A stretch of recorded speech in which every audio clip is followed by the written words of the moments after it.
Je vais passer la parole à Benjamin Sayous, qui est directeur de l'Institut français pour la justice restaurative, et il va nous parler du fait qu'il s'agisse d'un droit pour tous et pour toutes. Merci Estelle. Merci à toutes et à tous d'être présents. Et oui, effectivement, la justice restaurative est un droit pour toutes et tous. C'est un droit qui est consacré par la loi depuis 2014, l'a dit Robert Cario. C'est un droit qui n'a pas de limite, qui n'a pas de limite en matière d'infraction. Toutes les infractions sont envisageables, du délit jusqu'au crime, y compris les plus graves. Ça n'a pas de limite en fonction du stade de la procédure. Ça veut dire que c'est possible aussi bien dès le dépôt d'une plainte jusqu'au procès, l'exécution de la peine et même au-delà, hein, dans les affaires notamment qui sont prescrites, on peut très bien imaginer avoir accès à cette justice restaurative pour tout ce que Olivia et David ont pu exposer comme bénéfice pour les personnes. Alors, et c'est un droit, donc ça veut dire aussi que c'est totalement gratuit pour les personnes. Ça aussi, c'est un point important. Donc la seule limite, en fait, c'est ce volontariat. On peut s'engager dans un processus de justice restaurative, mais peut-être que l'autre personne en face, l'auteur ou la victime selon les cas, ne sont pas volontaires, mais on peut très bien imaginer dans ces cas-là des dispositifs tels que les rencontres condamnées-victimes ou rencontres détenues-victimes qui sont plus anonymes et qui, là, permettent la rencontre entre auteurs et victimes qui ne sont pas concernés par la même infraction. Alors, c'est un droit consacré pour les personnes victimes, puisque c'est un droit à la réparation de préjudice de toute nature, y compris en se voyant proposer une mesure de justice restaurative. Mais ça signifie aussi que c'est un droit pour les auteurs, les personnes d'auteurs, puisque qui dit justice restaurative permettant une rencontre entre victimes et auteurs, bien c'est évidemment permettre aussi aux auteurs d'engager un processus qui va leur permettre de contribuer à la réparation de la personne qui a été victime de leurs agissements. Donc c'est bien un droit pour toutes et tous, et c'est un droit qui est un droit pour les personnes, pour les futurs participants, mais c'est une responsabilité pour les professionnels ensuite. Puisque tout professionnel, je dirais, a le devoir d'informer son public, le public de personnes victimes, le public de personnes auteurs, leurs proches et communautés d'appartenance, comme le disait Robert Cario, de l'existence de ce droit. Il y a un droit à l'information qui est consacré par la loi, puisque aussi dès le départ de la procédure, les officiers de police judiciaire, les policiers, les gendarmes, ont l'obligation d'informer les personnes victimes de ce droit à se voir proposer une mesure de justice restaurative.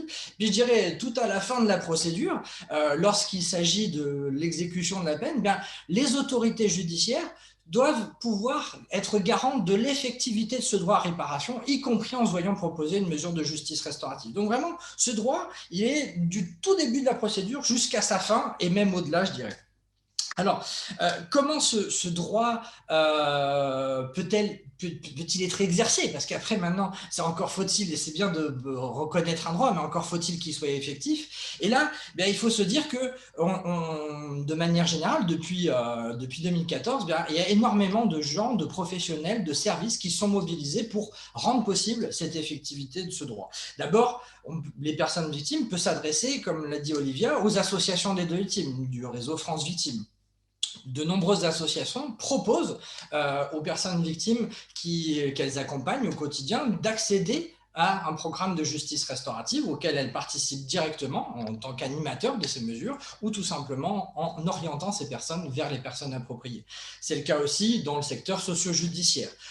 Également, les personnes auteurs peuvent en parler à leur conseiller pénitentiaire d'insertion et de probation pour l'administration pénitentiaire, à leur éducateur pour ce qui est de la protection judiciaire de la jeunesse, aux autorités judiciaires qui peuvent aussi proposer ce type de dispositif-là lorsqu'il existe.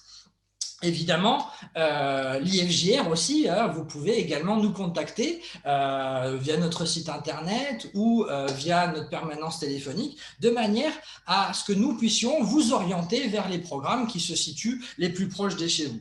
Il y a de nombreux lieux maintenant en France, plus d'une centaine de programmes existent à présent en France. Tous ne sont pas encore en situation de pouvoir accueillir du public, mais une partie significative d'entre eux peuvent le faire. Et il ne faut pas hésiter à en parler, à engager cette démarche. Et je dirais que pour les professionnels, tu l'as dit Olivia tout à l'heure, que c'est comme reconnaître un droit informé du droit un avocat ou d'accéder au procès ou à la justice de manière générale. Bien, il ne faut pas hésiter à en parler et il ne faut pas hésiter à s'en saisir aussi. Le processus permet vraiment un accompagnement progressif et on s'adapte vraiment au rythme des personnes. Et donc, contacter l'IFJR, contacter France Victime, contacter les services qu'ils proposent, bien, on verra dans quelle situation on peut orienter, ou alors il peut y avoir aussi dans les situations où il n'y a pas de programme disponible, l'IFJR peut aussi intervenir dans ces situations.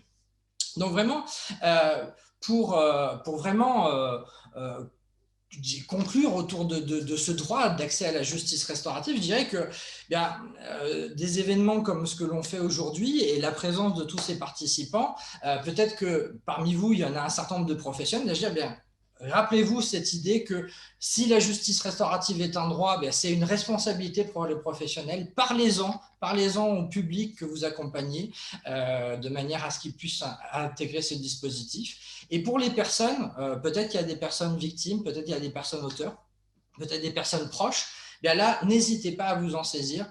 Il y a beaucoup de professionnels formés, bienveillants qui s'intégreront qui vous aideront à vous intégrer dans ce dispositif-là et qui vous permettront de retrouver une parole à travers ce type de dispositif. Voilà. Merci et s'il y a des questions, je suis à votre disposition. Eh bien, merci Benjamin. Il y a des questions. Je les cherche, je les trouve. Concrètement, comment, en tant qu'avocat, pouvons-nous accompagner notre client vers cette démarche? Avons-nous une place à part entière au cours de la, au cours de la mesure par Anaïs Bieler? Oui, l'avocat est un acteur important, ne serait-ce que pour donner cette information. Comme je le disais, c'est un droit, il y a comme un droit à l'avocat. L'avocat a aussi un rôle très important d'information. Je ne l'ai pas mentionné, mais vous faites très bien de le signaler. C'est vrai qu'effectivement, les avocats sont essentiels à ce niveau, parce que ça fait partie, je dirais presque, du devoir de conseil aussi de l'avocat. À partir du moment où vous allez avoir un client qui va s'interroger autour de ce dispositif-là, ou même tout simplement après que vous lui en ayez parlé, vous allez, la vidéo qui va vous être montrée tout à l'heure illustre d'ailleurs la présence d'un avocat, vous allez pouvoir en parler, vous allez pouvoir rassurer la personne sur les droits qui s'associent. Robert Cario a parlé de toutes les garanties qui entouraient le dispositif, et aussi dans l'espace de rencontre, de dialogue, l'avocat n'a peut-être pas forcément sa place à ce niveau-là, mais vous allez pouvoir accompagner la personne tout au long de ce dispositif-là, puisque ce sont des dispositifs qui peuvent prendre du temps, puisqu'on s'adapte au rythme des personnes. L'avocat va être là aussi pour continuer ce travail autour des droits des personnes dans ce dispositif. Donc oui, l'avocat a toute sa place. Merci. J'ai une autre question pour toi de Martine Capou. On dit que la justice restaurative peut intervenir à tous les stades de la procédure, mais beaucoup de résistances apparaissent en lien avec la notion de présomption d'innocence notamment. Comment dépasser ces réticences? Je crois que dans un premier temps, il ne faut pas trop s'inquiéter de cette question, puisque on parle de personnes qui vont participer à un processus de justice restaurative en étant volontaires et en ayant reconnu les faits de façon tout à fait officielle. Donc par conséquent, là, la question de la présomption d'innocence ne se pose plus vraiment en réalité.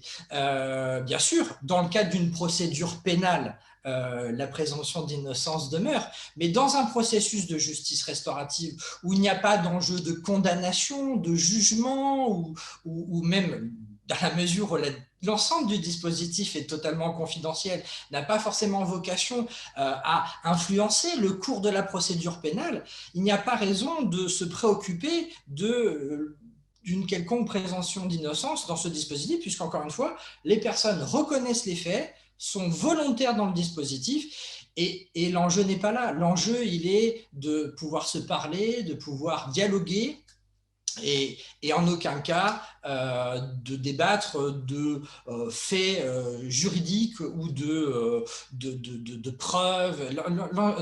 Le dispositif de justice restaurative n'a pas une vocation probatoire, il a juste une vocation à permettre le dialogue. Ok, merci. une dernière question. Avons-nous la perspective d'évoluer comme nos voisins belges vers des services territoriaux de justice restaurative? Ah, c'est une grande question, mais là c'est vrai qu'effectivement, alors d'une certaine manière, je crois que effectivement l'enjeu est de permettre d'avoir des services qui vont permettre un accès à la justice restaurative au plus près de chez soi. Donc évidemment que l'enjeu va être de pouvoir avoir accès à la justice restaurative auprès de services qui seront les plus, d'avoir donc un territoire qui va être maillé de la façon la plus dense possible. Pour cela, la stratégie a été de s'appuyer sur des associations d'aide aux victimes, de s'appuyer sur des services de l'administration pénitentiaire, de la protection judiciaire, de la jeunesse, du monde socio-judiciaire. C'est aussi dans ce sens que nous avons créé des antennes à l'IFJR pour être toujours, essayer de se structurer autour d'une offre de services de justice restaurative qui pourra répondre à toutes les demandes. Après, il faut aussi se dire que c'est progressif. Hein, nos voisins font de la justice restaurative depuis bien longtemps. La justice restaurative est encore récente en France, mais je crois que c'est l'avenir de la justice restaurative. Merci. Une petite dernière finalement.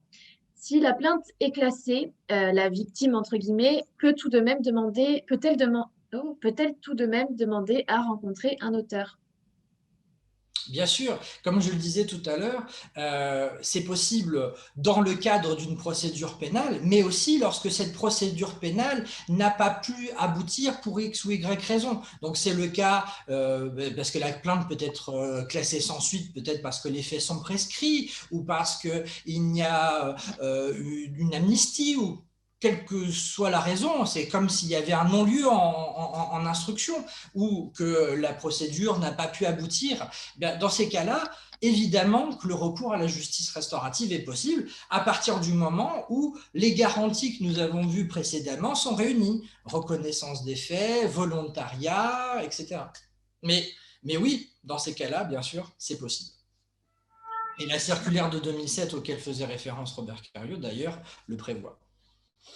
Merci Benjamin.